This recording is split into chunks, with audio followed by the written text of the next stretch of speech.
Why did God punish Adam and Eve if he knew they would sin? Quick note that I'm not religious nor a hardcore atheist. This is just a shower thought that keeps reoccurring in my mind. In the Bible it says, God is omniscient, Psalm chapter 139 verses 1 to 6. He knows everything, including the future. God knew Adam and Eve would sin. If he created them and knew they would sin, why did he punish them? It wasn't even a small punishment so that they can gain a life lesson. He banished them from the garden and made childbirth incredibly painful for all women, not just Eve. It just seems like he set them up for failure. I searched for answers online, but the only one that provided an answer other than, it's part of his master plan, is that he did this because God has to display his greatness, his glory and his wrath, and that cannot be seen without the fall of mankind. By that logic, God creates problems so that he can assert his dominance? Why does he have to show his greatness by making his beloved creation suffer? Can't he do it by showing Adam and Eve a super out of this world magic trick? Edit. I'm looking for insightful interpretations, maybe from people who are more familiar with religion? This is not for extreme atheists to use this as an opportunity to bash on religion. I am genuinely curious to see if there is perhaps a perspective I'm not seeing this in. Edit 2. I'm getting some more responses like, there is no logical answer, and again, I am trying to see if I missed something from a religious point of view. I never said I was looking for a 2 plus 2 equals 4 kind of straightforward problem solver. Fun fact, Mormons don't believe that what Adam and Eve did was wrong. In fact, they think it was a gift. They would have stayed in the Garden of Eden forever and never had the chance to earn their place with God back in heaven, nor would they have had children and created the entire human race. When Eve sinned, she gave future generations the opportunity to choose between good and evil and earn their way back next to God. There's more to their belief than that, but that's the general gist of it. Mormons also don't believe in hell. Not saying I believe any of it, but I always thought it was an interesting answer to your question. I await the many downvotes I'm about to receive. Edit. I went to bed last night thinking nothing would come of this post and of the negative comments I was about to receive. I woke up Christmas morning to this miracle. As a Quaker, I encourage people to ask questions and find answers. Merry Christmas. This is why very few Mormons who leave the faith convert to other forms of Christianity. The Mormon concept of Adam and Eve and of heaven and hell is so much more benevolent than other Christian sects. It's probably the only real theologic appeal of a faith that is otherwise very muddled and confusing. The word the Mormons use for the Adam and Eve situation is transgression. Adam and Eve partaking of the knowledge of good and evil, which is stylized as the forbidden fruit, is seen as a transgression, the breaking of a rule rather than a sin. Therefore, Mormons don't believe in original sin. They believe every person is born without sin, the literal spiritual child of God, created in God's likeness with all the spiritual potential that entails. I think that's where some of the niceness of Mormons comes from. They believe in every person's intrinsic goodness. It's also where a lot of the issues with anxiety and depression come from. If Catholic and Jewish guilt are bad, consider Mormons who are trying to live up to a standard of God-like spiritual potential. Jew here. This is very similar to what I was taught. That GD desiring a higher being, humanity, that ultimately mankind would have to journey through an imperfect world to elevate themselves to becoming closer to and more godlike.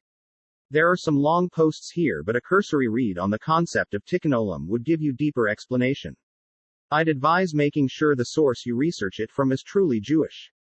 Some sects of Christianity have co-opted that phrase and made it into something different, not that they do not have the right to, just if you want the Jewish take, pay attention to the source. I was raised quite religious, even went to a Christian university. The most common answer is that if mankind does not have free will, or the choice to serve God or disobey God, then any worship we give is not true worship. According to various passages, God desires true communion with his creation. If we cannot choose this communion, it appears to be meaningless in the eyes of God. Also, he created us in his image. One of the many facets of his image is the tension between predestination and free will. It is a pretty well-known ideology that created a lot of argument about which one is predominant. Depending on which side of the fence you land on, the answer to your question can be very different. Edit. I would like to note that I am fully agnostic now. I remember a lot of the apologetics, however. This is the correct answer. What is humanity without the ability to make your own choices? Given that personhood is largely defined by the autonomy to think and make choices, any person given enough time will make wrong choices. Christian theology deals with this by presenting a second choice: freely choose to give up the option of making wrong choices. So yes, God made people knowing they would sin, as that is the only way to make a person, and used that same free will to present an out. I'm not going to get into hell, as much of the popular understanding comes from Dante rather than the Bible. According to the Quran, God had already decided before the creation of Adam that mankind, Adam and his progeny, would be placed on earth. Islam does not ascribe mankind's life on earth as a punishment, rather as part of God's plan. Verily, I am going to place mankind generations after generations on earth. They, the angels, said, will you place therein those who will make mischief therein and shed blood, while we, the angels, glorify you with praises and thanks and sanctify you?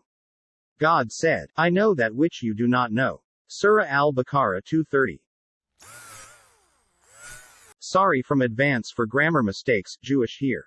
It's a really difficult question. Because if God knows everything, then he knows if and when one is going to sin, so is there really a choice here? When I asked the same question, I was told that even if someone knows what you will do, it doesn't mean you can't choose whether you'll sin or not. You still have the choice. God creates you the way you are and just knows what you'll do. But you still have the power to choose your actions yourself. Let's say you have a friend, James. And I'm asking you, will James come to the party tonight with me? And you are 100% sure he won't, so you tell me he's not going to do that. Then I'm going to James and ask him and he says no. You didn't control his action, you just knew because you know James very well. It's really hard to explain and I'm not very good at it. SRY. The way I see it is following. God of course had to know that they will sin. Because they were pure, they did not know what sin is. However, they were imperfect because they didn't know how to face evil. At some point they had to be exposed to sin, to evolve, to become better. We become better through the exposure to sin, to death. We have to have the possibility to choose evil or good in order to become better. Because evil is tempting, it's what we brought from the evolution, the original sin. What makes us human is our capacity for good. So you could say that if God did not let them sin, it would be the real tragedy, because they would stay forever imperfect, sterile, they could not love, their life would lack depth, the importance of moment because they would live forever. It was not punishment but an act of mercy in fact. When you look at the evolution in the history of world, in the beginning, the air-only organisms which are asexual. They are very simple and unintelligent. They were also biologically immortal, since they could reproduce by simply splitting themselves, and those organisms did not age at all, no biological death at the cost of simplicity. To be able to progress further, a division of genders had to be done. The sexuality of the organisms is what allowed them to rise and become more advanced. It was basically necessary because asexual species weren't able to develop further. Another aspect is that sexuality brought aging and therefore death, something never seen before. Simply put, of course, in this division to genders is the apple, the knowledge, the sin, that brings death to all who wield it. And after that, the doors for the evolution were open, so the organisms could evolve. And we could basically be born after millions of years of evolution. So you could say that if God did not let them sin, it would be the real tragedy, because they would stay forever imperfect, sterile, they could not love, their life would lack depth, the importance of moment because they would live forever. It was not punishment but an act of mercy in fact. So since God can't sin, is he also imperfect, sterile, incapable of love, and lacking depth? Since this line of logic says it's the choice not to sin that matters, and God cannot choose not to sin because sinning is going against God, therefore anything God does is inherently not sinful. So really what gives us meaning is our ability to go against God? It's utter nonsense that's a couple thousand years refined. A turd that's been hand polished for centuries and is now so shiny. Jew here. It's an effort by man to reconcile an imperfect world that holds evil with a seemingly perfect creation and creator. Historically, the fall of man doesn't appear in writings, and not developed until after the exile from Israel, 537 BC. Since the Torah is, among many, a collection of different writings combined over many centuries, you can view some things like this as pushing an agenda. You can notice the different sources when you read the books today. Ever wonder why you'll get a story, and then another retelling of the same exact story? That's two different sources. The fall of man as we know it today doesn't appear until the New Testament began to populate. Modern Jewish scholars don't assign much importance today to the whole doctrine of the fall and original sin. As others have said here, through a Christian lens, the OT is just a prequel to the NT, Daddy God setting us up to fail so that bro Jesus can save us. So what do Jews think about the story? Ask any two Jews, and you'll get 3 answers. Personally, I think it's just an addition that echoes later stories of man screwing up, not necessarily that God was being a dick. I don't know what the specific agenda of the writers might have been, though now I'm interested. Luckily, Jews love to debate and research, and I agree, the story as it stands doesn't reflect well on anyone, God included. Atheist here, please forgive me for still trying to give an answer. Doesn't it make sense if free will caused this? I.e., free will is unpredictable, so neither was the future. Thus Adam and Eve did something bad without God suspecting what they would do? Like, because free will was given by God, even God does not know what free will do? At least that's how it makes sense to me. Although I still think it's more likely a metaphor, like so many things in religious texts. Providence, prudence, forethought. God being omniscient endowed us with free will, he knew it was possible that Eve would be tempted and/or tempt Adam in return. There are endless bifurcations when seeing into the future, and God, unlike us, can see all of them simultaneously. There was still a choice by Eve to eat the fruit, and God acted in accordance with providence. He punished us for our disobedience because it was a way to keep us protected spiritually, because we became endowed with the awareness of morality, and the consequences of that on our souls. We gave into temptation via our own will and were removed from the state of nature. We are punished for sin not because God is wrathful but so we can be deemed worthy to ascend. I'm looking for insightful answers, interpretations, but there's no rational answer. What do you make of the part of the story where God asks them who told them they were naked? Like, who the fuck else could it have been? God. He's asking like a parent trying to incriminate a child who broke something and hid the pieces. The religious answer is that the game was rigged from the beginning. All set up so man would fall and therefore need salvation in the form of a crucified Messiah. But why? I've always wondered, if God is all-powerful, then why is he bound to a system that requires a blood sacrifice? Couldn't he set the terms however he wants? Just thought of this answer. If God is God of all the possible worlds, as in the multiverse, then there are many worlds where Adam and Eve are still in Eden and never ate the fruit of knowledge. There are many worlds where they failed later by some other temptation of the serpent. There are many where God eventually said, okay, now you can go ahead and eat that fruit. In each of these there would be a different Bible or no Bible at all. As for whether God's punishment is fair or not, this is not for us to say. God's justice is not our justice. I'm not religious, by the way, I just find religion fascinating. Hi, I've taken a few classes on religious texts from Harvard, and my actual school, MIT. This is a great question with 1,000 historical interpretations depending on who you ask. Most commonly, it's a question of free will, if you're a modern Christian. But the text doesn't really necessitate that God knew they had done anything. The doctrine of omniscience wasn't really developed till later in history.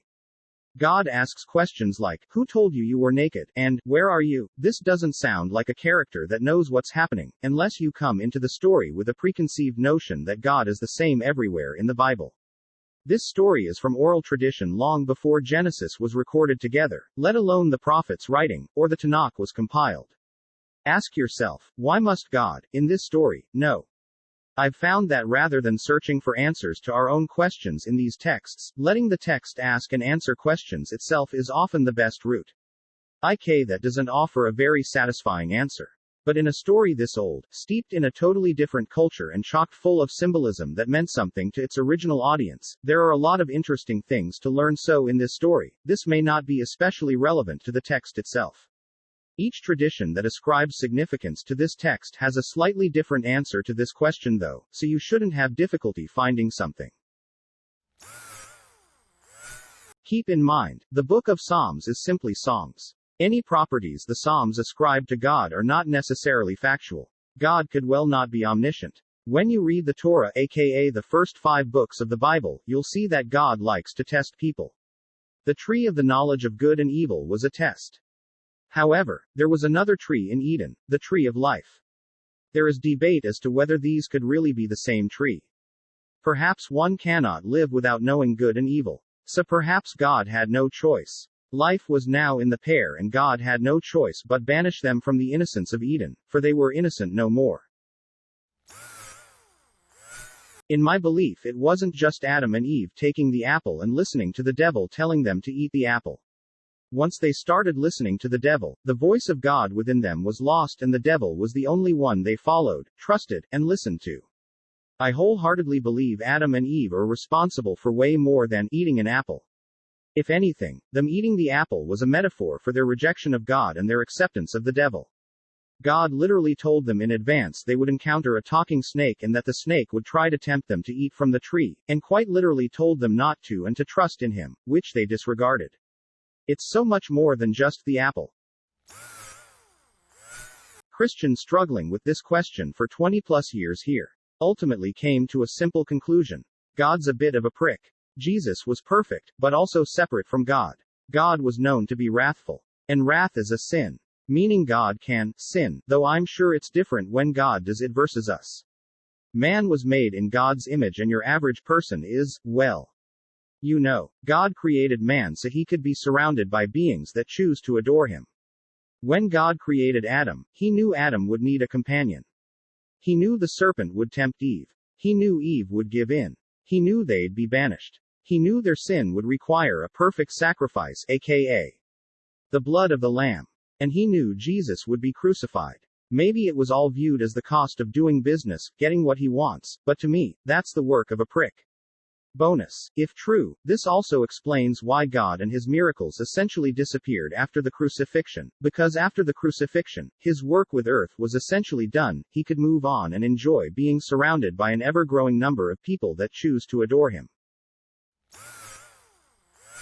From a historical standpoint, the story of the Garden of Eden isn't so much a question of the Judaic and Christian God's omniscience over man, but a narrative strategy to overthrow an older religion for this new one. Look at the serpent who tempted Eve. There is no direct connection between Lucifer and the serpent, yet people persist there is. This is because of the massive popularity of snakes in religion at the time. The story is saying that the older religion is responsible for denying man paradise and we must then follow the rules of this new God to return into their good graces. The coincidence here is that the creators of this religion are admitting that their God is not omniscient since an older deity still has sway of their supposed creation. I think this is where the lines gray, that originally the story was pragmatic, and then when the Council of Nicaea got together to confirm this new collection of stories, and the Jewish scholars beforehand looking to connect the books of the Torah more succinctly, that the divinity of God is more fleshed out with each preceding book. My take on the story, the apple is wisdom, or to have the power to choose right from wrong. But with agency comes responsibility, guilt, shame, and regret. Higher level emotion. Animals kill, steal, etc., but without an understanding of good and evil, you can't really call it sinning. We do have that understanding, yet we feel compelled to do those things, and so are sinners. The garden, therefore, is simply a state of innocence, which we lost. God can't fix this, because our wisdom is our humanity. To be human is to suffer, to be imperfect, and to be sinners. Jesus taught that we should avoid sin, and be sorry for it. To be close to God is to have peace of mind. It is contentment, it is a clean conscience. Hell, then, is the opposite of that. God doesn't put you there for sinning, you put yourself there by not dealing with your failures and shortcomings. You suffer for it. Like any parent, God doesn't want that for you, but to take away your agency is to destroy your humanity. You have to choose for yourself, one way or the other, with God, or apart from God, or what's the point? I won't say it's a perfect interpretation, or even that I believe it, whether I do or not is quite unimportant. It's also worth noting that there have been a lot of interpretations over the years, many of them killed off by the Catholic Church. Lutheran Protestantism and its ideological descendants happened to survive, but many others didn't. Our concept of a God was created by primitive peoples trying to understand why it even rains or who makes the sun come up. Look no further than that to understand there is no logic in most religious constructs. You are looking for a big answer in the smallest possible area of your mind that you can find. Edits 1 and 2 show that. Short answer is that Abrahamic religions are simply power constructs to control as many people as who will believe. Look into it what you will. He knew that they would not only sin, but also gave them free will, so accepted in his omniscience that they would sin. As such, letting them experience the consequences of their choice to blame one another, the devil, and even him for their sins was a way to show them that going our own ways destroys us, and true life is only to be found in him. In short, when we choose to ignore and blame God for our sins, he gives us over to our wickedness just as we ask. In so doing, that may very well be the foundation of full restoration of a relationship with God. He draws us back to him always. Our only hope, as was the case with Adam and Eve, is to accept his love and forgiveness knowing that sin has consequences and that even the chance we have in Jesus is better than we can ever fathom once we accept that. Even Adam and Eve experienced grace, Seth as a miracle baby following the death of Abel, Cain being marked as a murderer and loved by God still, etc. Reading the book of Genesis is just that a beginning to a beautiful story, tragedy, comedy, action, romance, history, mystery, and all. The greatest story ever told, and it's all true. I pray this answer helps, friend, and Merry Christmas to you and yours. Instead of punishment, perhaps we could say consequences, and see it as all that happened was what Adam and Eve choose to happen. They just didn't realize until it was too late, even though God did warn them. He said if you eat the fruit you will surely die, but he didn't just mean physically and instantly. He meant the slow agonizing death, both spiritual and evolutionarily, we as humans would endure. He gave us this choice though so that we would have free will. The will to choose to follow blindly or choose to take the hard way that is painful and difficult, in order to decide for ourselves. Also he didn't say forever. He returned offering himself as the cure for our sins past and present. Made a covenant to make us whole and new again if we choose him. He didn't say we had fucked up beyond repair and wasn't going to help us. He straight up said he'd save our souls and return one day to stop the endless suffering, but until we choose this path, so we must walk it until we come to our conclusion and everything is made new and in its proper place. I'm an atheist, but I still have appreciation for the biblical stories. My understanding is the story of Adam and Eve as a foundational story of human experience and reality. Eden is a perfect paradise, surrounded by walls to protect the peace within. However Eve is tempted by the snake, it's meant to represent that no matter how strong your borders are, no matter how diligent and alert your citizens, a snake will always find its way into paradise. And the citizens have to be able to contend with the snake, otherwise society will fall. It's also something like, you can be certain that if you tell people not to do something, they are absolutely going to try and do that very thing the first opportunity they have. Tell them not to eat from the tree of knowledge of good and evil? Well, I think I will. There's another idea. The question, what does God, who is omniscient, omnipotent, and omnipresent, lack? To limits. Humans have limits, a lifespan, a physical size, and limited capacity for understanding reality. Yet we are made in the image of God. God wanted humanity to be conscious, to experience life and approach the highest aim that is possible within a limited lifespan. I don't pretend to truly understand the biblical stories, but those are some points I've come across tangentially related to the op. I'm definitely not a religious expert, but I once got it explained to me like this: if Adam and Eve never sinned, then they would practically be no better than robots to God. A robot does not know how to love someone. It can only be given commands and never make its own decision. It can be told how to love, but since it has no life experience, it can never truly love anyone. Since Adam and Eve never knew a life apart from God before eating of the fruit of good and evil, then their love would not be complete. It would be almost hollow love. Therefore, God allowed them to sin so that they could know what a life without God is like. Therefore, when they or any of their offspring decided to choose God over a sinful world, then their love for God would be more real and genuine. Unfortunately, my message is kind of messy and also not the complete picture. If you want to know more, I encourage you to look it up and read some experts' answers or go to our True Christian. You might find some more helpful answers there. This is probably gonna be buried, but I always like to use this analogy when describing questions like yours. Imagine a teacher who knows his students very well that he can give them each their test grade without actually testing them. The students, of course, would not agree to this, hence the teacher must still test them to prove to them that their scores, which he already knows, are the correct ones. God, being omniscient, is aware of past, present, and future. The reason we weren't assigned directly to heaven or hell is so that when we meet God we will know that it was our choices that led us to this point. Thank you for watching. Don't forget to like the video. And if you are new, subscribe and click on the bell icon.